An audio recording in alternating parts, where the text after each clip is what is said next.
Bien.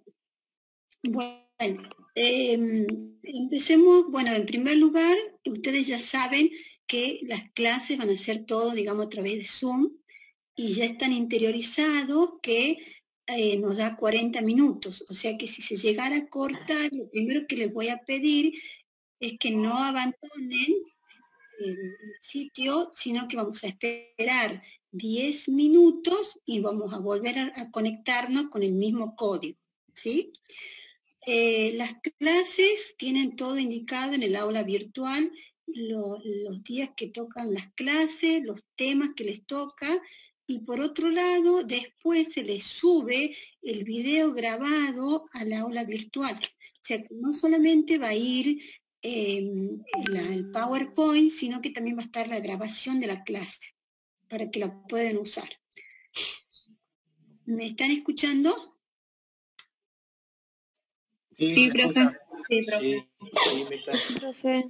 Ah, bueno, gracias. Vamos a empezar la clase, ¿sí? El tema que nos corresponde hoy es antígenos. Vamos a ver la clasificación, la estructura de los antígenos, condiciones de antigenicidad, especificidad, determinante antigénico. Vamos a hablar un poquito de los adyuvantes y vamos a nombrar así muy rápidamente lo que son los superantígenos.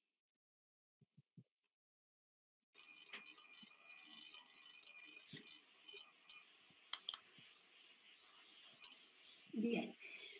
Lo primero que tenemos que saber es la definición de antígeno. Los antígenos son macromoléculas, sustancias extrañas que cuando son introducidas en el organismo de un vertebrado pueden evocar una respuesta inmunológica. Esa respuesta inmunológica puede ser una respuesta de tipo humoral con producción de anticuerpos o puede llevarnos a generar una proliferación de células sensibilizadas, y cuando hablamos de eso nos estamos refiriendo a una respuesta inmune celular. Ya en la primera clase le deben haber hablado de cómo está clasificada la respuesta inmunológica, así que yo siempre cuando hable de respuesta inmune humoral voy a hablar de anticuerpos, y cuando hable de respuesta inmune celular voy a hablar de células sensibilizadas, o sea, los linfocitos T, para este caso, y toda la producción de citoquinas. Nosotros tenemos una particularidad, que es que nuestro sistema inmunológico no es capaz de reaccionar contra nuestros propios antígenos. Tiene esa capacidad, digamos, durante el desarrollo fetal, podemos llegar a desarrollar esa capacidad de no reaccionar contra nuestros propios antígenos. Si sucediera eso, sería una reacción negativa para el organismo, y por lo tanto se generarían lo que nosotros llamamos las enfermedades autoinmunes. Ya, ustedes van a conocer la parte de inmunología clínica, van a ver todas las enfermedades autoinmunes. Yo les puse acá lo que son antígenos, que pueden ser bacterias, virus, hongos, parásitos. Hay algún ruido, no sé, de fondo. Me gustaría que si pueden apagar silenciar sus computadores. Polen, alimento, medicamento. ¿Sí? Bien. Pero nosotros tenemos que aprender que, antes que les voy a hacer un pequeño repaso para que les quede bien clarito, que cuando un antígeno entra a nuestro organismo, lo primero que vamos a tener lo que se llama nuestra respuesta inmune innata o inespecífica, que son todas las barreras naturales que tenemos nosotros. La piel, eso ya van a ver más adelante, las lágrimas, todo lo que es la parte de mucosas. Cuando ese antígeno es capaz de, digamos, pasar esa barrera inmunológica, se desencadena la respuesta inmune adaptativa o específica. que como yo les dije, esa respuesta inmune adaptativa o específica, se llama específica porque va dirigida contra ese antígeno que fue capaz de evocar la respuesta inmunológica, y vamos a tener la respuesta celular, donde participan los linfocitos T, y la respuesta de tipo humoral, donde participan los linfocitos B. Esos linfocitos B se van a diferenciar en células plasmáticas, ¿sí?, que van a producir los anticuerpos o las inmunoglobulinas. Esos anticuerpos van a ser específicos contra el antígeno que desencadenó la respuesta inmunológica. ¿Sí? No ¿Me sé, van siguiendo? de verdad no me acuerdo de esa radiografía, me acuerdo de ¿Hola? ¿Me la... están escuchando? Hola. ¿Están escuchando mi clase? Sí se escucha, profe. Solo que algunos tienen prendido. Algunos tienen prendido. Les voy a pedir que apaguen los micrófonos, silencien los micrófonos para que puedan seguir la clase. Me figura Nati Turbey con el micrófono, Nadia Agustina Vargas. Ahí lo apago, estaba respondiendo a la profe. Gracias. Bien. Entonces, ya sabemos la definición de antígeno y hay términos que ustedes los tienen que incorporar porque se lo van a escuchar mucho tiempo, digamos, en todo lo largo de las clases lo van a escuchar.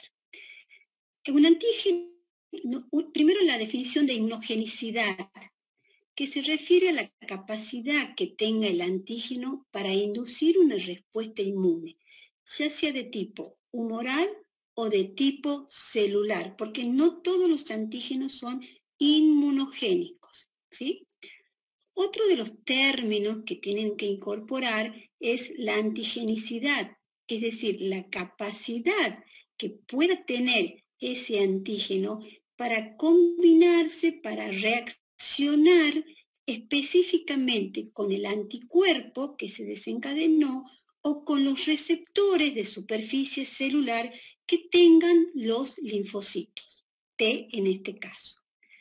Otro de los términos es la alergenicidad, que es la capacidad que tienen ciertos antígenos, y ahí cuando nosotros hablamos de alergia, le cambiamos el nombre y hablamos de alergenos, pero en realidad son antígenos, ¿sí?, que van a desencadenar un proceso alérgico.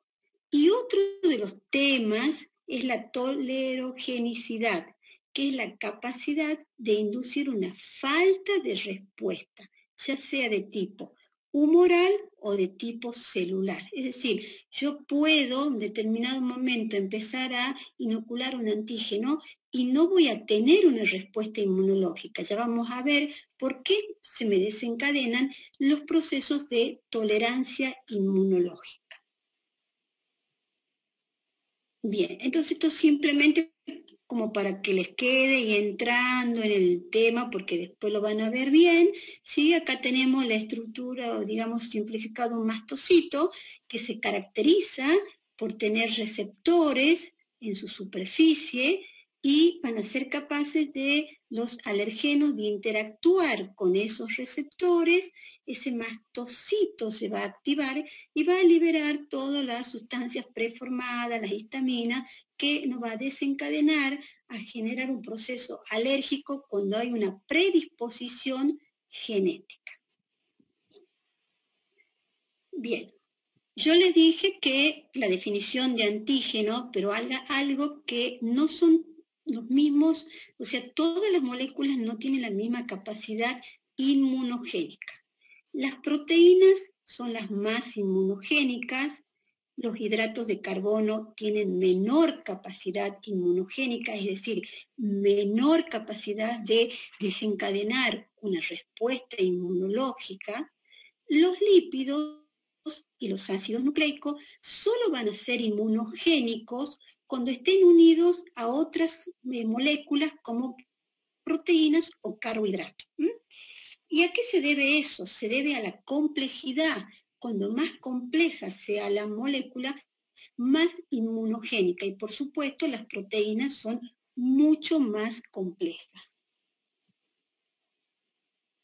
Bien, los antígenos también se pueden dividir según su origen o variedad en naturales, artificiales y sintéticos.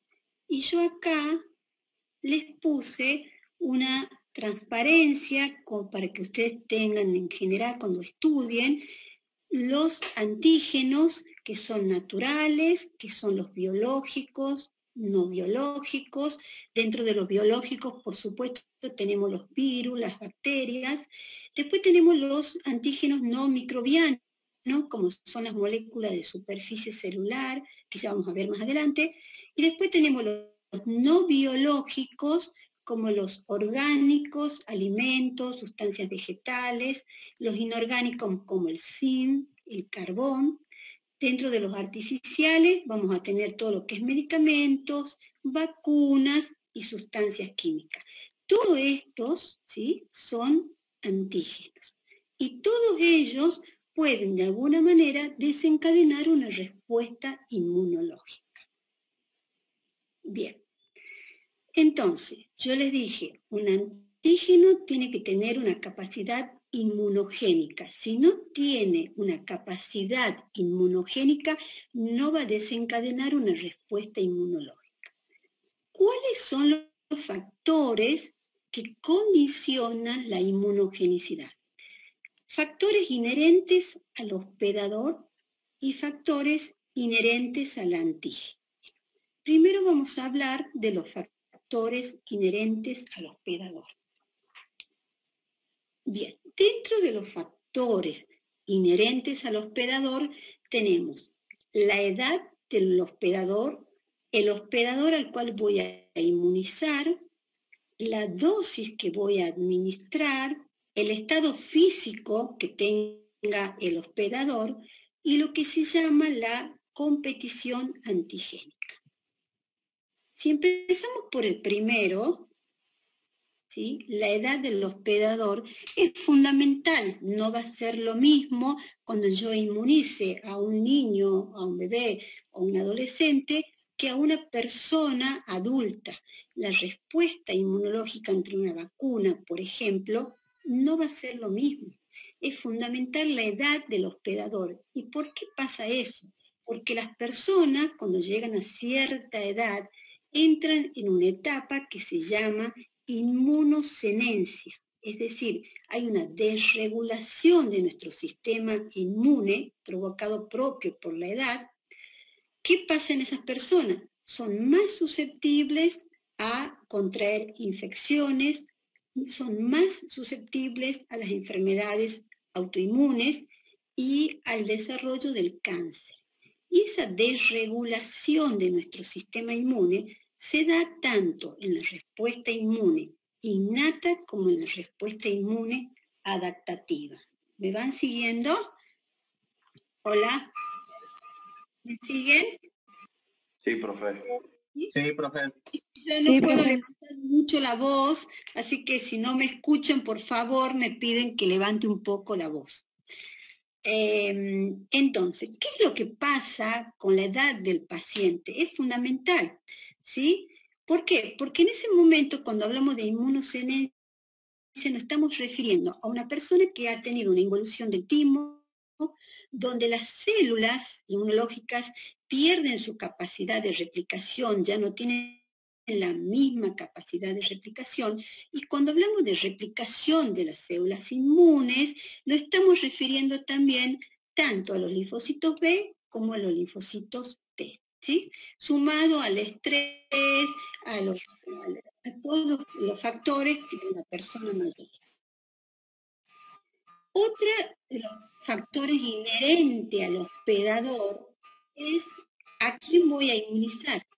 Eso hay que tenerlo mucho en cuenta cuando yo voy a trabajar en forma experimental. ¿Por qué? Porque voy a utilizar animales de experimentación y todos los animales que yo vaya a usar no van a responder de la misma manera.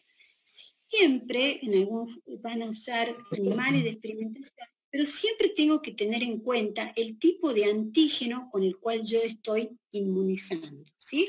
No es lo mismo que yo use para inmunizar un conejo, o un cobayo o un ratón. Bien, la dosis que voy a administrar. En este cuadro ustedes pueden ver, digamos, dosis de antígeno administrada, respuesta de anticuerpos. Yo puedo tener lo que se llama la tolerancia inmunológica, que es decir, que si la dosis de antígeno con el cual estoy inmunizando es muy baja, no voy a tener una respuesta inmunológica. Pero si es mucha la dosis con la que estoy inmunizando, puedo entrar en lo que se llama una tolerancia de zona alta.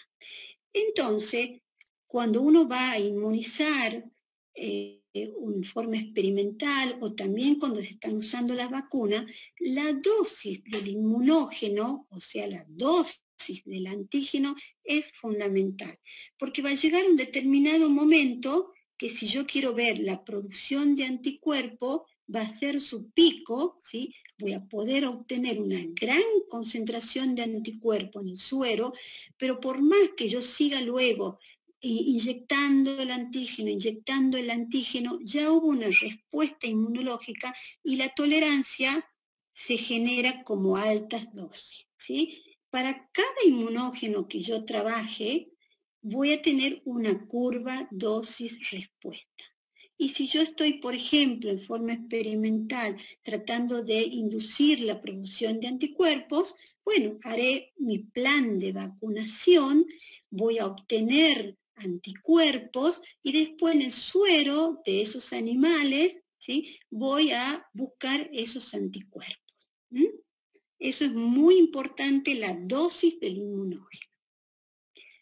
El estado físico del huésped no va a ser lo mismo una persona sana, que tenga una buena nutrición, que descanse sus 8 horas de sueño como corresponde, que tenga una actividad física normal, a una persona que tenga un problema de diabetes, un problema de cáncer. Entonces, la respuesta inmunológica va a ser totalmente diferente.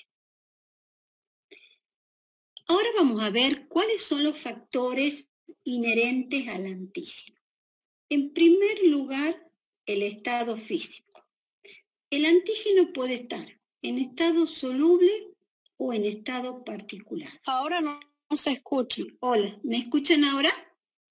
Yo escucho bien, profe. Bueno, los factores, voy a acercar un poquito más, los factores inherentes al antígeno. En primer lugar, hay que tener en cuenta el estado físico. Un antígeno puede estar en estado soluble o en estado particulado.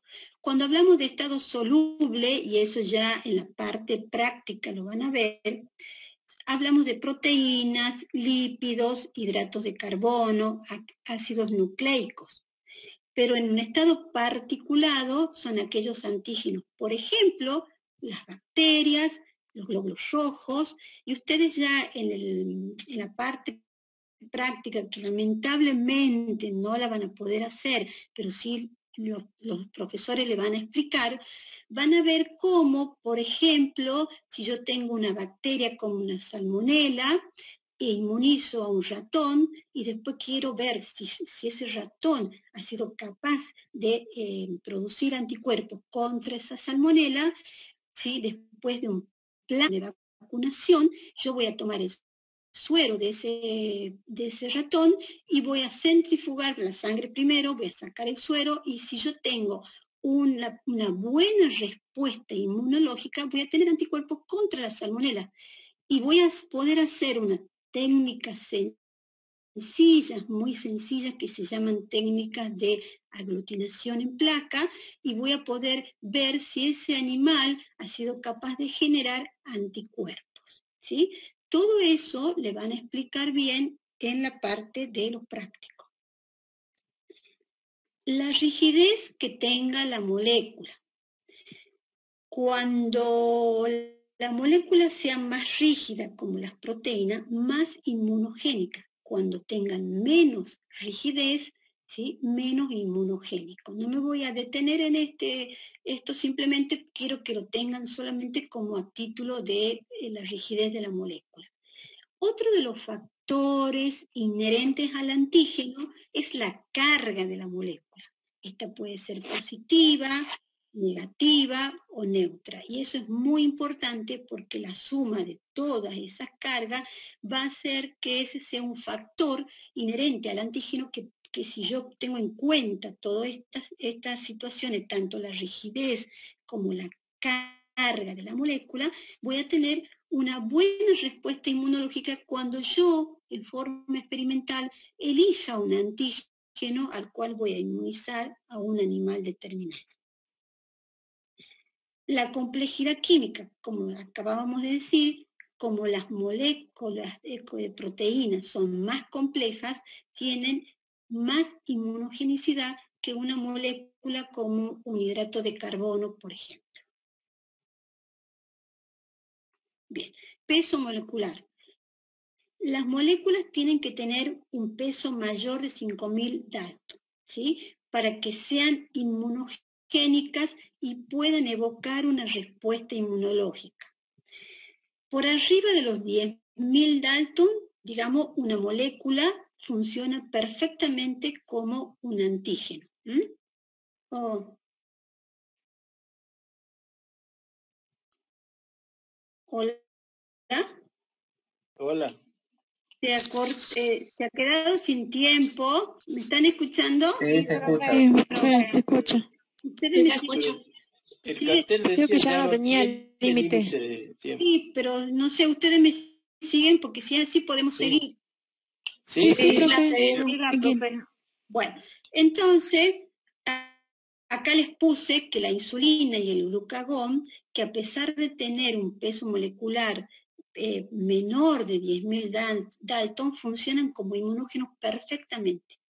Y otra de las cosas inherente, otro de los factores inherentes al antígeno es la degradabilidad. ¿Por qué esto es tan importante? Porque cuando más degradables sean las moléculas, van a ser mejor procesadas por las células presentadoras de antígeno. En la clase del doctor Valdés le deben haber hecho un panorama en general de las células inmunológicas y deben haber hablado de las células presentadoras de antígeno, macrófago y células dendríticas, ¿sí? Entonces, esas células tienen que tener esa capacidad de degradar con mayor facilidad a los antígenos para luego expresarlos en la superficie junto con el complejo mayor de histocompatibilidad. Entonces, cuando más fácil de degradar sean esas moléculas, mayor, digamos, la posibilidad de que sean inmunogénicas.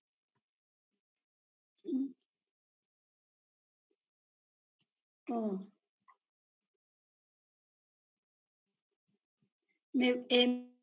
¿Están conectados ustedes? Sí, profe. Sí, profe. Sí, profe. Y ahora, aparentemente, no me permite seguir pasando las diapos. Esperen un segundo, voy a ver qué es lo que está pasando. A ver.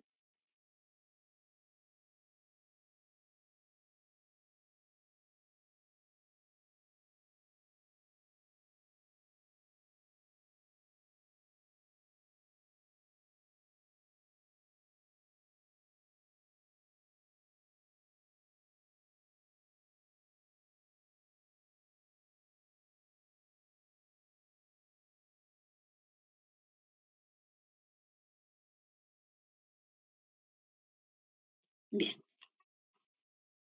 Ahora sí, las vías de inoculación del antígeno. Las vías de inoculación del antígeno son muy variadas. Yo puedo tomar un antígeno, inocularlo por la vía subcutánea e intramuscular, y si yo uso esta vía, voy a dirigir mi respuesta inmunológica hacia aumentar la respuesta inflamatoria.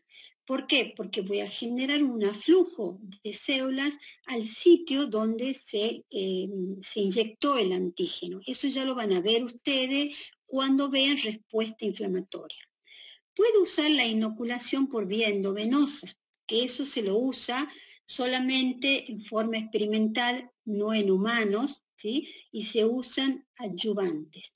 O puedo también inocular un antígeno por vía oral, no se usan adyuvantes, no es fácil conseguir una respuesta a nivel de mucosa. Piensen ustedes que si yo inoculo un antígeno por vía oral y va a ir por todas las mucosas, todas las enzimas van a ir degradando todo ese antígeno, entonces no es muy fácil que mantener la estabilidad, la estructura de ese antígeno. Pero lo que más quería que vean ustedes es que este dibujito, y que lo tengan siempre presente, porque cuando nosotros hablemos de antígenos microbianos, son aquellos antígenos que van a entrar por la piel, por el tracto gastrointestinal, por el tracto respiratorio, ¿sí? Van a ser tomados esos antígenos por las células presentadoras de antígenos, en este caso las células dendríticas, y se van a dirigir a los ganglios linfáticos. ¿Qué pasa acá? Los antígenos que van a entrar por el torrente sanguíneo, ¿sí? Van a ser tomados por las células presentadoras de antígenos, pero que están en el vaso. Ya el doctor Valdés le debe haber hablado de los órganos primarios, secundarios, entonces eso me gustaría que lo tengan presente. Y otra de las cosas que hay que tener en cuenta es el carácter de no propio, porque yo tengo para inducir una respuesta inmunológica, esa molécula tiene que ser reconocida como no propia. Y eso va a depender de qué, del grado de extrañeza, que yo, digamos, si yo tomo a una persona, introduzco un antígeno, lo tiene que reconocer como algo totalmente extraño que nunca lo vio. Bien, los antígenos se clasifican según su origen. Bueno, esto ya para que le quede cuando ustedes estudien, que eso ya lo hemos visto en la diapositiva al comienzo, son los que naturales, artificiales, sintéticos. Yo les vuelvo a poner de nuevo para que les quede muy clarito.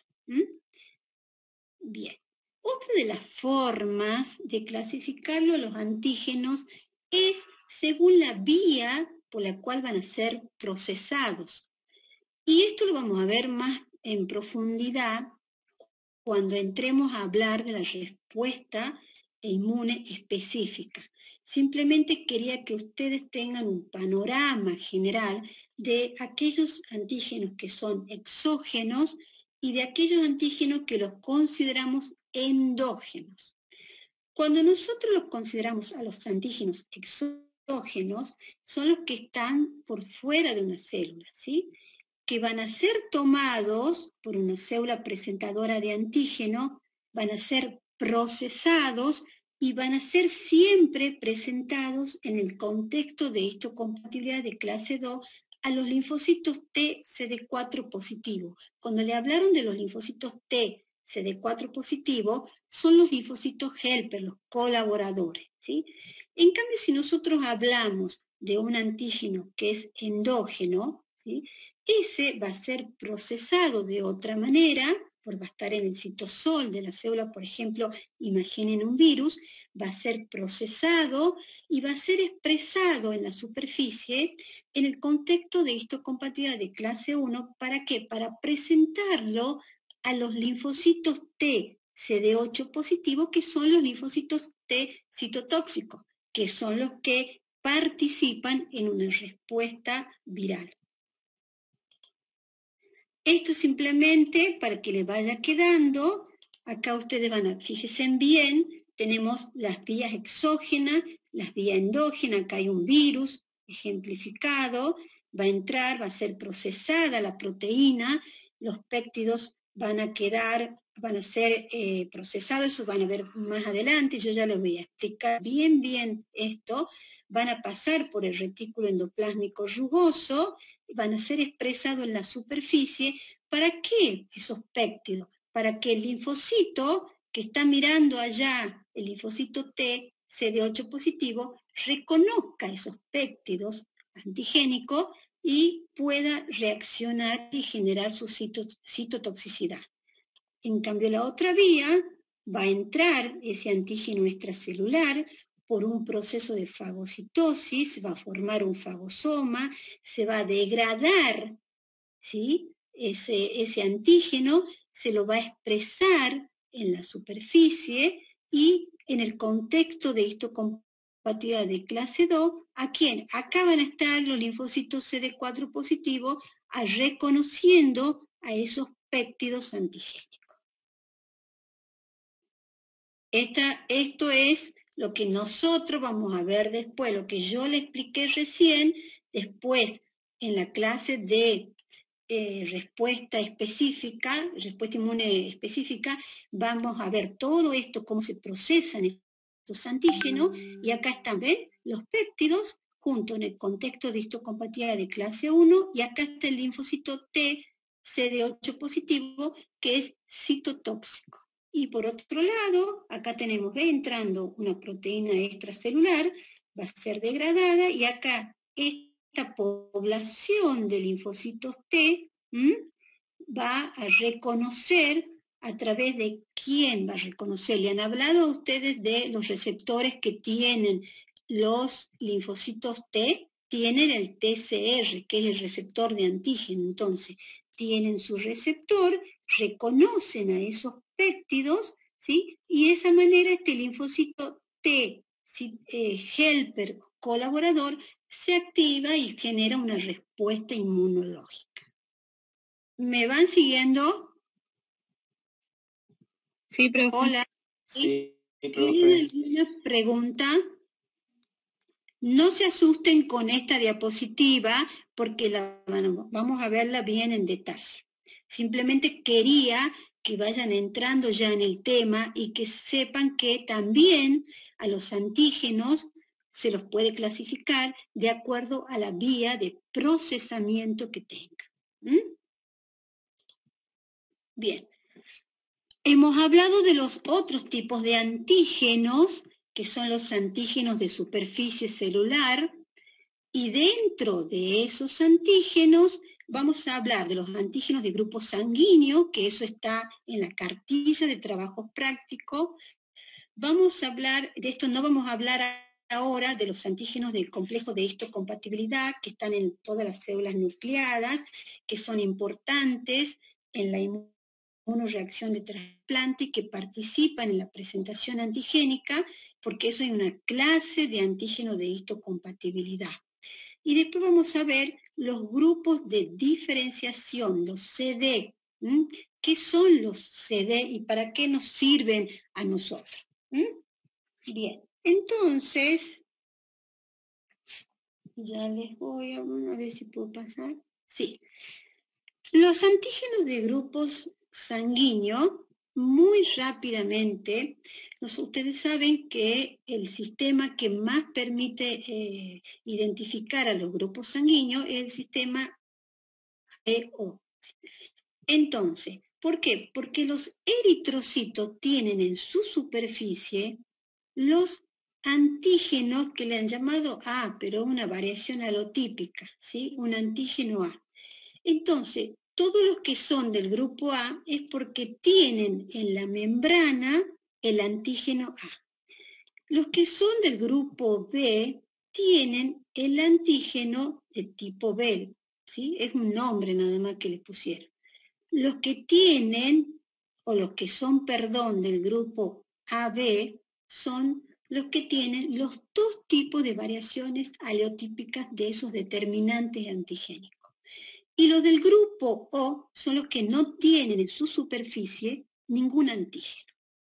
Entonces, cuando yo hablo de un grupo de individuos que son de grupo A, ¿qué es lo que pasa? Nosotros vamos a tener nuestros glóbulos rojos con ese antígeno A, pero en nuestro plasma vamos a tener anticuerpos contra los antígenos B.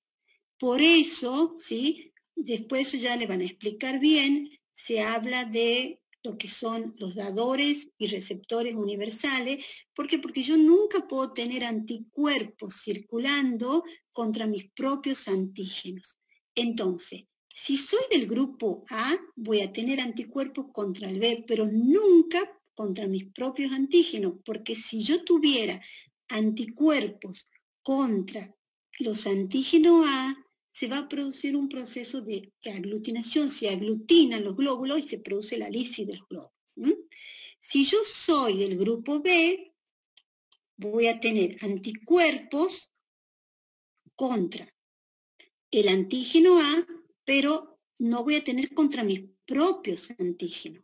Después tengo el grupo AB que tiene esas determinantes antigénicos, no tengo anticuerpos ni contra el A ni contra el B. Y el grupo O, que no tiene en su superficie ningún tipo de antígeno, pero tiene anticuerpos, ¿qué pasó? Bueno, ya va. Tiene en su superficie tiene en su suero anticuerpos anti-A y anti-B. Esta reacción es muy sencilla, es una reacción de aglutinación que en la parte práctica lo van a visualizar. Por supuesto que lamentablemente hoy no pueden hacer la parte práctica, pero sí se les va a mostrar cómo se hace una lectura de determinación de grupos sanguíneos. Bien. Los antígenos leucocitarios humanos, simplemente les puse para que recuerden que eso ya van a tener una clase aparte de esto, están en todas las células inmunes y son importantísimos en la presentación antigénica y eso ya lo van a ver más adelante. Y después vamos a entrar a los antígenos CD, que son los grupos de diferenciación. Estos antígenos son moléculas de superficie, ¿sí? que nos permiten a través de los anticuerpos monoclonales diferenciar los diferentes grupos de poblaciones linfocitarias. ¿Qué quiere decir esto? Miren acá. Por ejemplo, yo quiero diferenciar mi población de linfocitos T. Entonces, esos linfocitos T, todos los linfocitos T, sin discriminar si son CD4 o CD8, tienen en su superficie ese antígeno de diferenciación, ¿sí? que se llama CD3. Entonces, todo el linaje del CD3, yo voy usando un anticuerpo monoclonal, voy a poder diferenciar esa población de linfocitos T. Por ejemplo, el CD25 es un receptor de las citoquinas para interleuquina 2. Y cuando está expresándolo, es un marcador de las células T, que cuando las células T están estimuladas, ¿sí? Cuando se estimularon ante la entrada de un antígeno, yo puedo diferenciar esas poblaciones de linfocitos T, ¿sí? marcando o buscando ese antígeno de superficie y para identificarlo voy a usar anticuerpos monoclonales. Y así ustedes van a ver una gran cantidad, se les voy a ir pasando, ¿sí? Este es un cuadrito muy sintético, ¿sí? Y entonces ustedes van a ver, por ejemplo, si yo quiero estudiar el conjunto de toda la población de células B, yo sé que las células B tienen esa estructura, ese determinante antigénico, ese antígeno CD21, entonces yo puedo usar un anticuerpo monoclonal contra el CD21, ¿sí? Y diferenciar a toda la población de células B.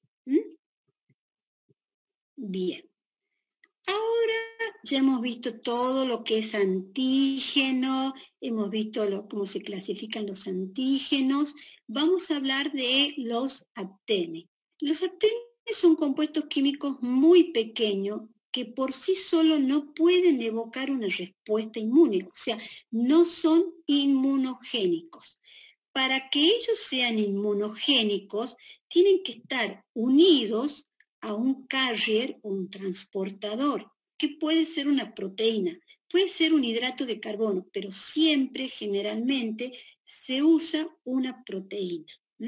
Cuando esa molécula pequeña yo la pueda pegar, acoplar a un carrier o transportador, ¿sí? Esa molécula ya no va a ser una simple molécula que no me dice nada, sino que se va a volver inmunogénica y va a tener la capacidad de generar una respuesta inmunológica. Voy a tener anticuerpos circulantes específicos contra toda esa molécula. Por ejemplo, hay miles de ejemplos de aptenes más carrier. Por ejemplo, el ácido salicílico que se une a proteína del suero. Bueno, son muchísimos, no importa. Lo importante es que ustedes tienen que entender la definición de aptene. Y entonces acá tenemos la molécula de aptene muy pequeña, no evoca una respuesta inmunológica. La voy a unir a ese transportador y voy a tener un conjugado, voy a tener un antígeno conjugado, que va a ser inmunógeno, ¿sí? Va a tener inmunogenicidad. Bien. Entonces, ustedes acá, en esta transparencia, van a ver, yo tengo un animal de experimentación, le voy a inocular con una proteína, por ejemplo la albúmina, y voy a producir anticuerpos específicos para esa proteína. Si yo tomo el ratón y lo inmunizo con el aptene, no voy a tener una respuesta de producción de anticuerpos. ¿Por qué? Porque la molécula es pequeña y habíamos dicho que una de las condiciones de antigenicidad es el tamaño, el peso que tiene que tener la molécula, ¿sí? Y si yo ya a ese conjugado lo inoculo al ratón, voy a tener anticuerpos específicos, tanto para el portador, o sea, tanto para la albúmina, como para el aptene. Bien, entonces en esta transparencia, ustedes tienen acá el aptene, que es el portador, y simplemente para repasar, cuando ustedes vayan estudiando, van a ver que yo puedo generar anticuerpos anti el portador, antiaptene, y por supuesto anticuerpos antiaptene más portador.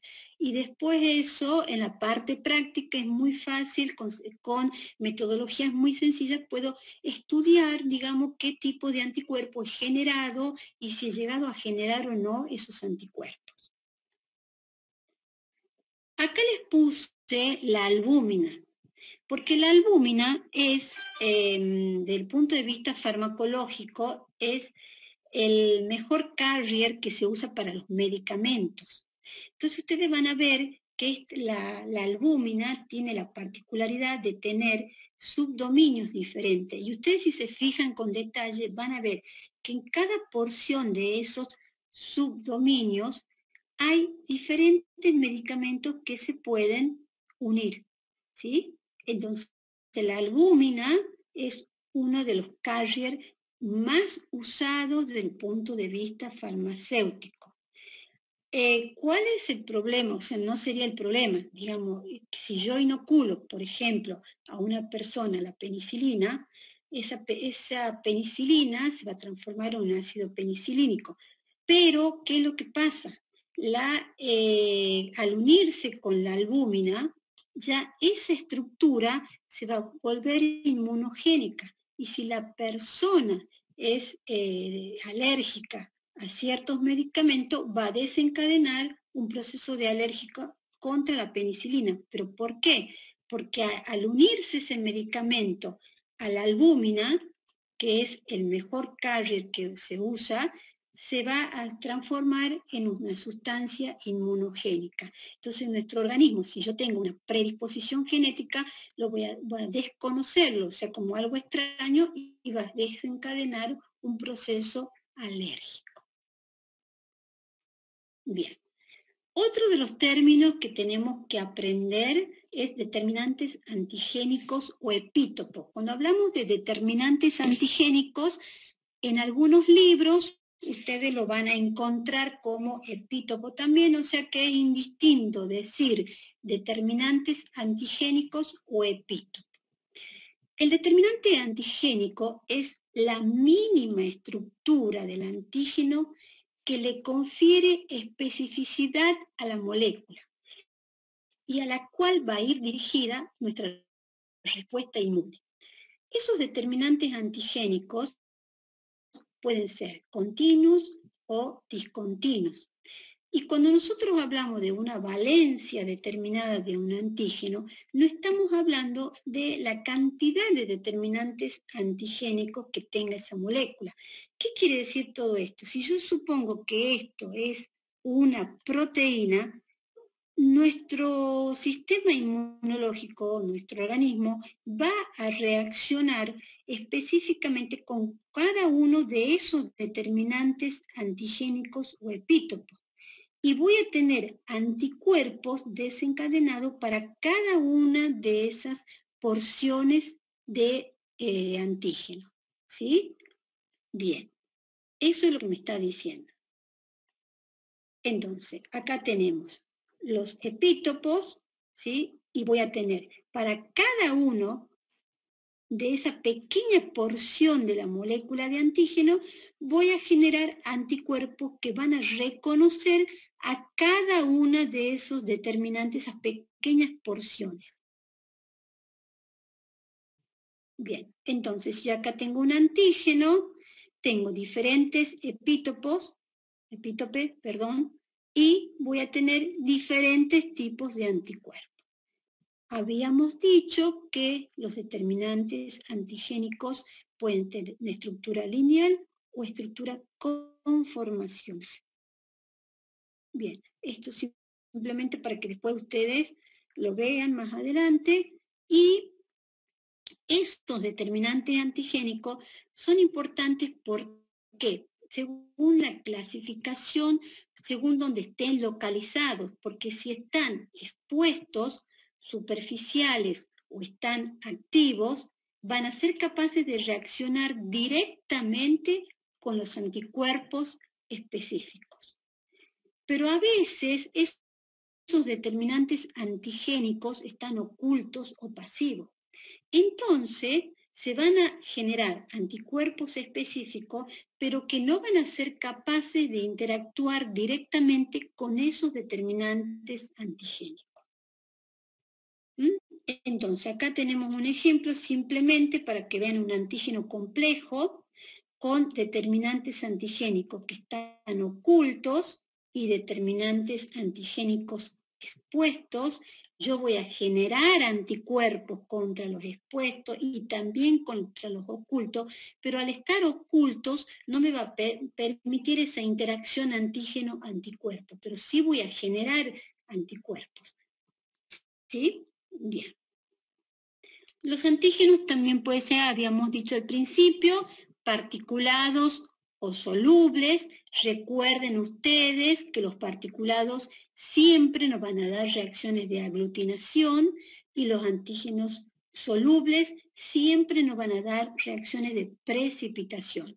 Esto simplemente lo nombro porque ya en la parte práctica ustedes, ya los docentes le van a hacer hincapié en que siempre un antígeno que es soluble me va a dar una reacción de precipitación y siempre un antígeno particulado me va a dar una reacción de aglutinación.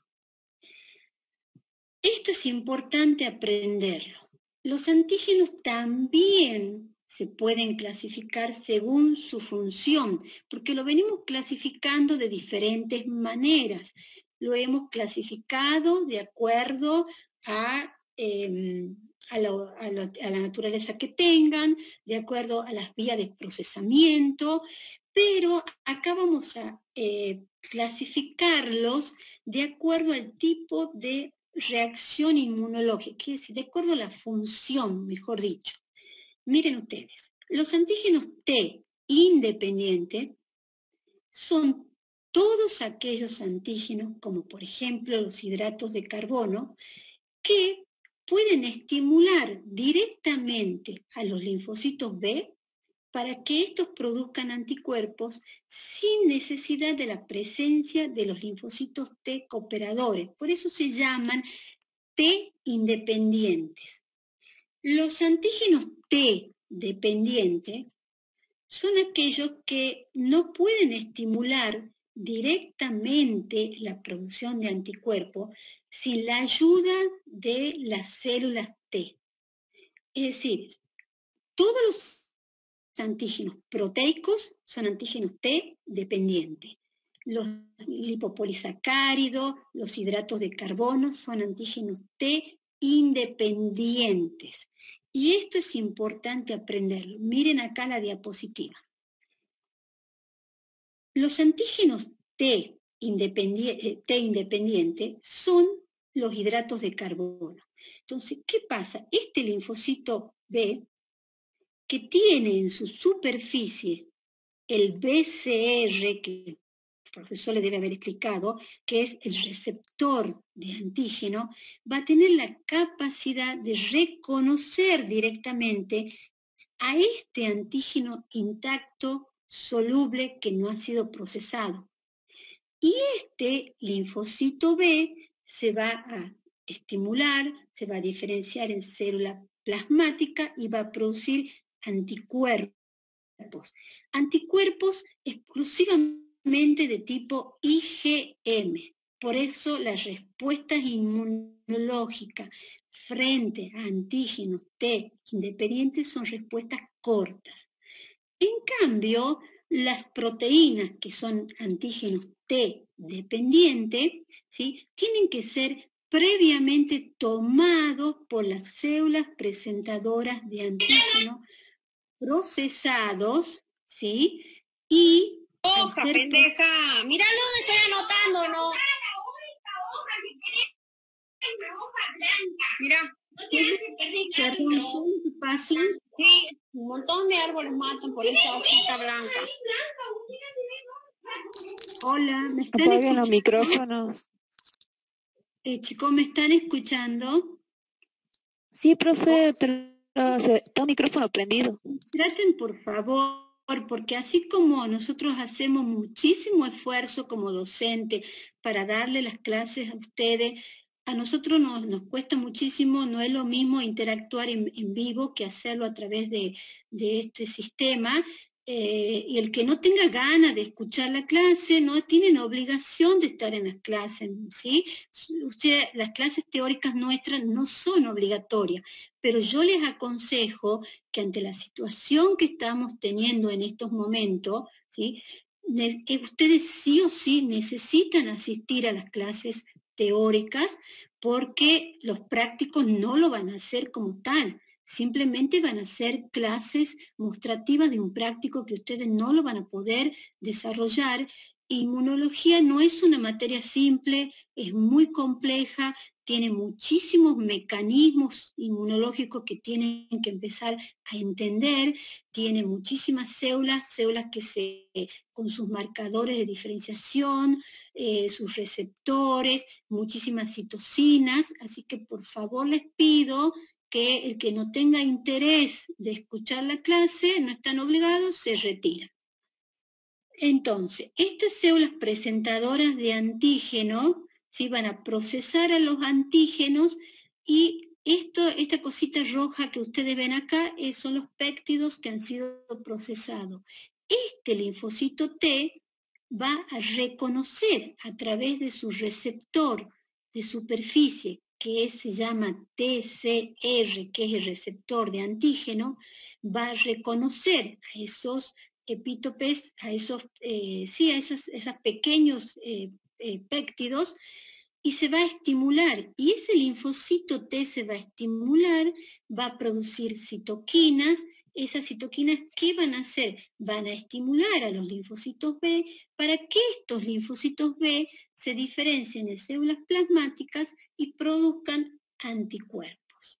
Entonces la respuesta inmunológica es muy diferente entre un antígeno T dependiente y un antígeno T independiente. Y acá este cuadro es muy importante, porque si tomamos, por ejemplo, una proteína, que es un antígeno T dependiente, ¿sí? La respuesta inmunológica que yo voy a tener dos tipos de respuesta. Una respuesta primaria con producción de inmunoglobulina M y una respuesta secundaria con producción de inmunoglobulina G. Y voy a tener memoria inmunológica, por eso siempre cuando yo inmunizo con una proteína, genero memoria inmunológica. Pero en los antígenos T independiente, la respuesta es muy corta. Solamente voy a tener una respuesta con producción de anticuerpos de tipo IgM y nunca voy a generar memoria inmunológica. Esto es muy importante que ustedes siempre recuerden, porque cuando veamos cómo se desencadena una respuesta inmune humoral, la cinética de la respuesta inmune humoral, tienen que acordarse del tipo de antígeno con el cual yo estoy inmunizando, cómo va a ser esa respuesta humoral, cómo va a ser esa cinética de la producción de anticuerpos. Bien, los adyuvantes o sustancias inmunomoduladoras son todas aquellas sustancias que cuando son introducidas junto con el antígeno son capaces de aumentar o potenciar la respuesta inmunitaria y amplifican tanto la respuesta inmune inespecífica como específica, ¿sí? Los adyuvantes se usan muchísimo en las vacunas. Todas las vacunas con las cuales nos vacunamos tienen adyuvante, porque el fin último es potenciar esa respuesta inmunitaria.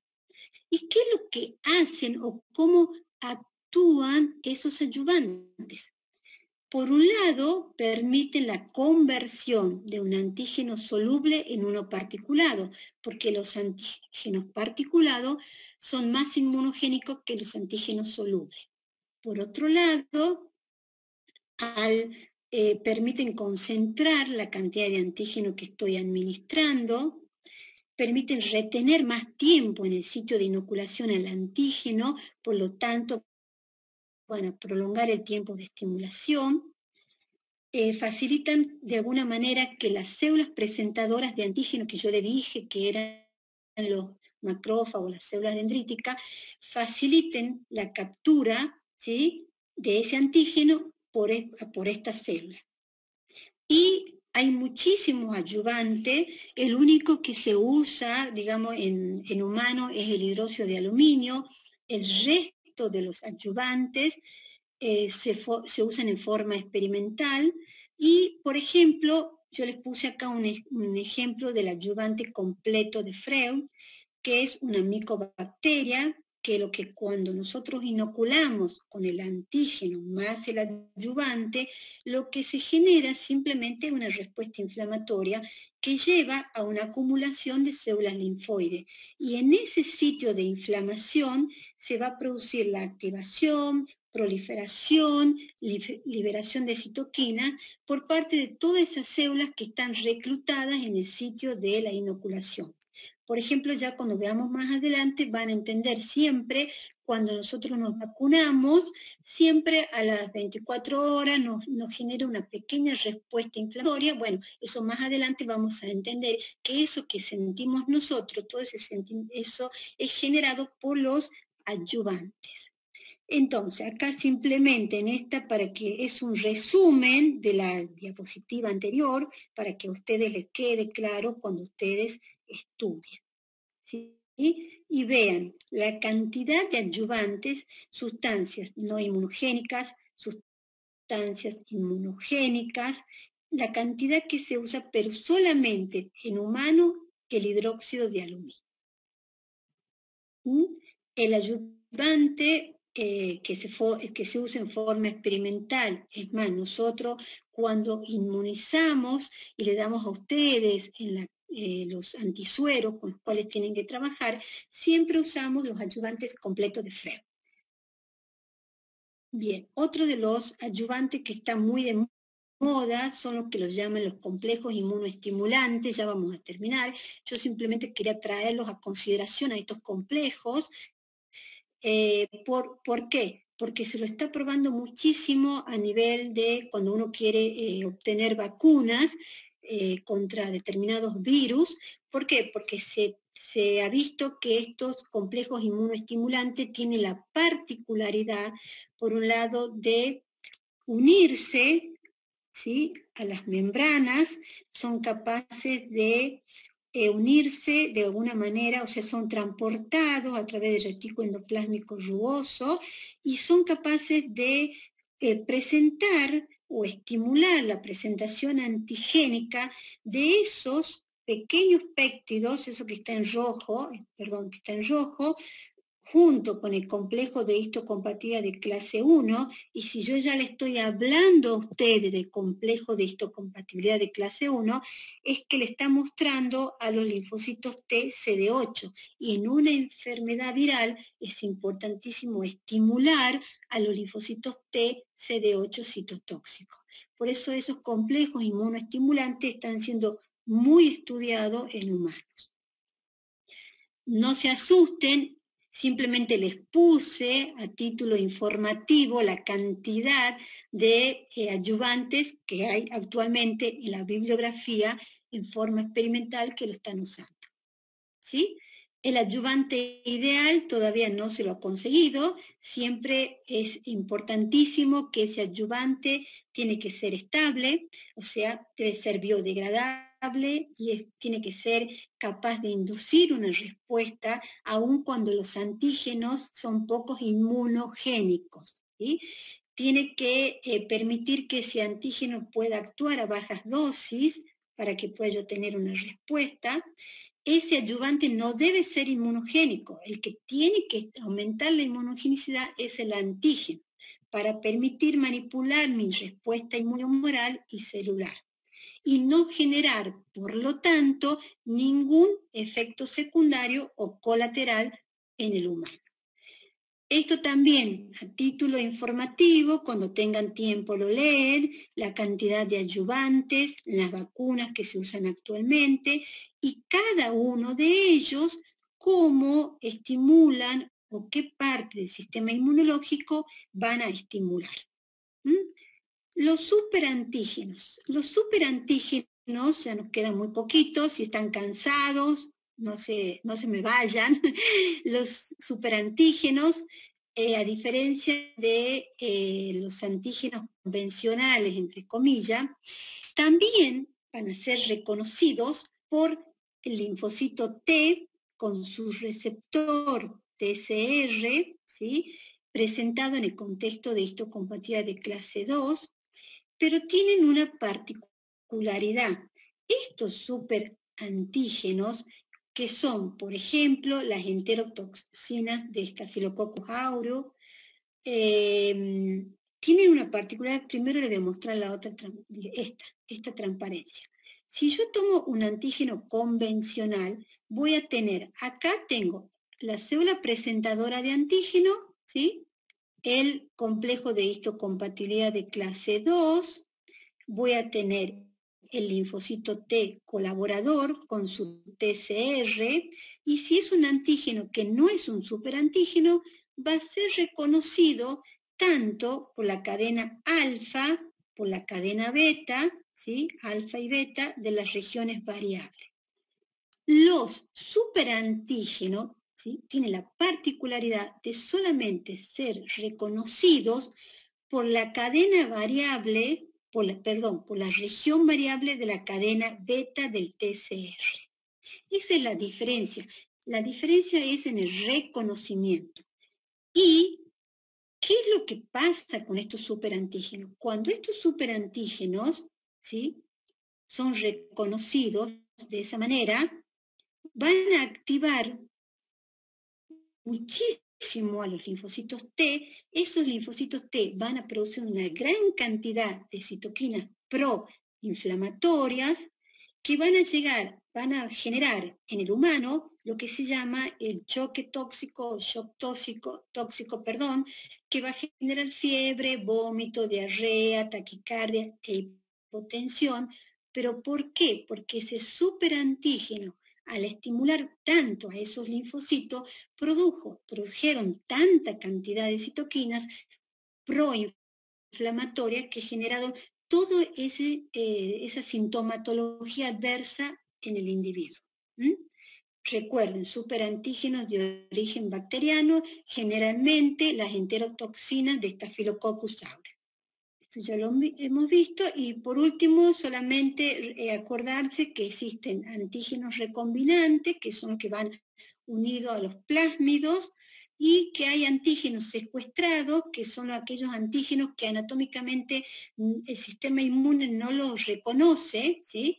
Por ejemplo, las proteínas del cristalino están secuestrados y el sistema inmunológico no puede reconocerlo y por lo tanto no reacciona contra esos antígenos.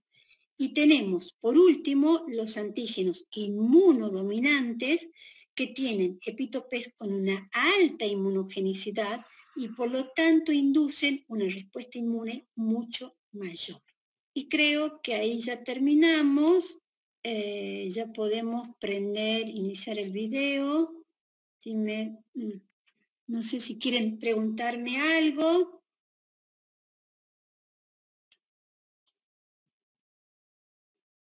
Todas las preguntas que me hagan, bienvenidas sea. Tratado de antígeno es un tema que a los alumnos no les gusta, pero lo tienen que tratar de entender un poquito en profundidad porque, bueno, es la base de la inmunología. Después vamos a ver, el martes que viene, vamos a ver anticuerpos, vamos a ver la estructura química de los anticuerpos, vamos a ver los tipos de anticuerpos y las funciones biológicas que cada uno de los anticuerpos tienen, ¿sí?, en nuestro organismo. Cómo se genera, sobre todo, una respuesta de tipo humoral. Vayan teniendo el concepto de que cuando yo hablo de respuesta inmune humoral, siempre voy a estar hablando de anticuerpos. ¿Preguntas?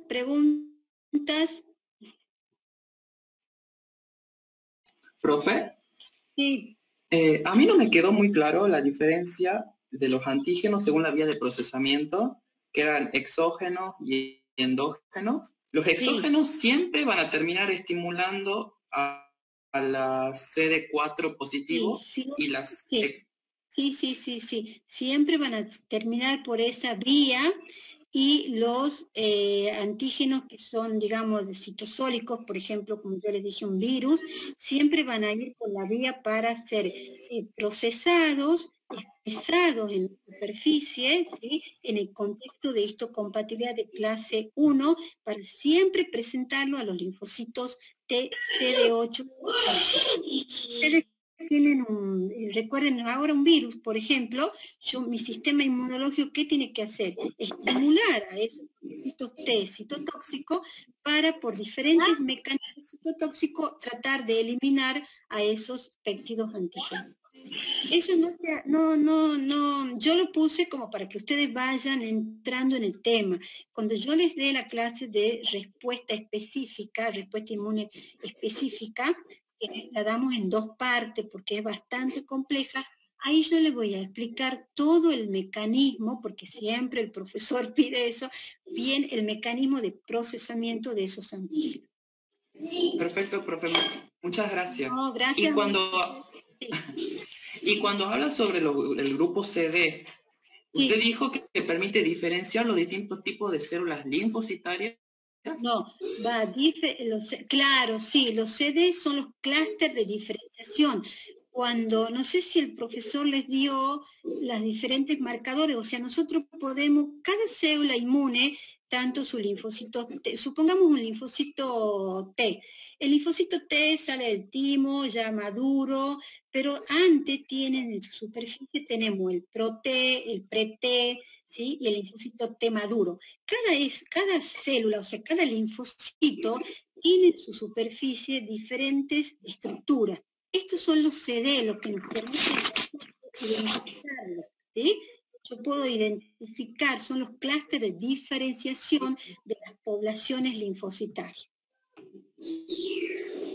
Lo mismo pasa para el linfocito B, lo mismo puedo diferenciar una célula presentadora de antígeno, estructuras que tienen en la superficie, y yo a través de los anticuerpos monoclonales, que también vamos a ver cómo se generan esos anticuerpos monoclonales, puedo diferenciar las diferentes poblaciones. Si yo estoy haciendo un estudio en general, por ejemplo, uso un aparato que está de moda, bueno, que no está de moda, es un aparato que se llama el citómetro de flujo, y yo quiero en la sangre de esa persona diferenciar la población total, sacar un porcentaje de los linfocitos T, voy a ir a buscar ese CD, o sea, voy a buscar un anticuerpo que haya ido contra ese CD3, para que me marque a toda esa población, porque yo estoy sabiendo que ese linfocito T, CD3, es un linfocito T maduro, está marcando una maduración. Después yo pondré diferenciar un CD4 de un CD8 usando otros anticuerpos, ¿sí? Y así se estudia a través de los clústeres de diferenciación, se puede estudiar a todas las poblaciones inmunológicas, se puede estudiar en qué estado de maduración se encuentran, si están activos, si no están activos. Por supuesto, ustedes recuerden que los linfocitos siempre están ahí y se activan en el momento que entra el antígeno para desencadenar nuestra respuesta inmunológica.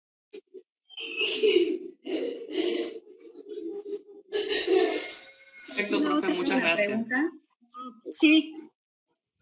¿Nos podría explicar más o menos cómo va a ser el cursado? Porque el profesor el otro día en la primera clase como que no nos explicó.